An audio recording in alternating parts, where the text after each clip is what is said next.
Micro ওভেনে চাল পটল রান্না করছি। 500 গ্রাম পটল ভালো করে ধুয়ে নিয়েছি। এবার তাতে 1 চা চামচ নুন, হাফ চা চামচ হলুদ গুঁড়ো, হাফ চা চামচ লঙ্কা গুঁড়ো মাখিয়ে কিছুক্ষণ রেখে দেব। 20 মিনিট পর আমি একটা মাইক্রোসেভ পাত্র নিয়ে নিলাম। মাইক্রোসেভ পাত্রে আমি 1 টেবিল চামচ সাদা তেল আর 1 টেবিল চামচ ঘি দিলাম। 4টে ছোট শুকনো লঙ্কা, 2টো তেজপাতা, 6টা কাঁচা লঙ্কা আর 1 টেবিল চামচ কিশমিশ, হাফ কাপ ভালো করে ধোয়া গোবিন্দভোগ চাল। নুন হলুদ মাখিয়ে রাখা পটলটাও দিয়ে দেব। পটল থেকে যে জল বেরিয়েছে সেই জলটা ফেলে দেব। সব খুব ভালো করে মিশিয়ে নিয়ে দিয়ে দেব 1 চা চামচ আদা বাটা। এবার মাইক্রো হাই পাওয়ারে, মানে যেভাবে আমরা খাবার গরম করি ঠিক সেইভাবেই 10 মিনিট এটাকে দেব।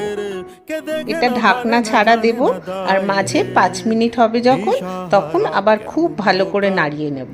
5 মিনিট পর সব জল টেনে গেছে, তেল বেরিয়ে এসেছে। এবার চাল আর পটলটা যাতে ডুবে যায় ঠিক সেই পরিমাণ জল দেব।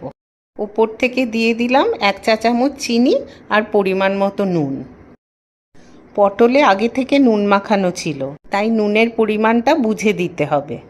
এবার ঢাকনা বন্ধ করে আবার হাই পাওয়ারে দেব, মানে যেভাবে আমরা খাবার গরম করি ঠিক সেইভাবে। 8 মিনিট পর চালগুলো সেদ্ধ হয়ে যাবে। মাইক্রোওয়েভ বন্ধ করে বাটিটা ঢাকনা দেওয়া অবস্থায় আমরা 5 মিনিট রেখে দেব স্ট্যান্ডিং টাইমে। রেডি হয়ে গেল আমাদের চাল পটল রান্না।